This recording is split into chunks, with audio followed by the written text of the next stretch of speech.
ጓደኛው ሲጠይቀው ሐኪም ቤትም ሄደ ወደ ጸበል ቦታ ምናምን አካባቢ ሄደ ምንም የለውም ተባለ። ሲጀመር አንተ መቼ ነው ይዘህ ሄድከው? አንተ አስመሳይ። ሐኪም ቤትስ ቢሆን የሐኪም ቤቱ ውጤት ምን እንደሆነ መቻ ሰላም ነው ምናምን እና ይሄ ልጅ ዝም ብሎ ነው እንደው እናንተ እንኳን እንደዚህ አንተ እንደዚህ ብታሾፍ እንኳን እኛ ያያየን እኮ ነው። አብርሃም ተመልካቾቹን ሰላም ሳይል እኮ ነው የሚመጣው። ቪዲዮ ፈዞ እኮ ሲፈልገው አንደኛው አጅ ላይ ሲፈልገው አንደኛው እንትን ላይ እየወደቀ እኮ ነው የሚመጣው። አብርሃም ሰላም ነው ትላለህ? ምን አይነት ግን ደነዝ ነህ?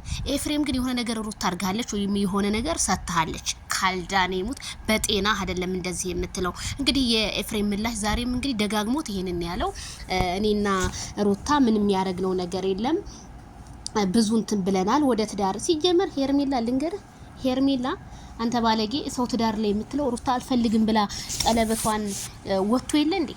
ቀለበቷን ፈትቻታለሁ ብሎ አብርሃም ካንዲም 2-3 እንትን ብሎ የለ እንዴ? ምን ነው ሄርሜላ ናት እሱ ትዳር እየተጣበቀችው አብርሃም ትዳር ላይ ያልክ?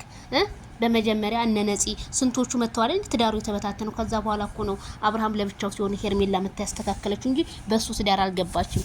እጅን ከሄርሜላ ላይ አንሳ ኤፍሬም፣ እጅህን ከሄርሜላ ላይ አንሳ።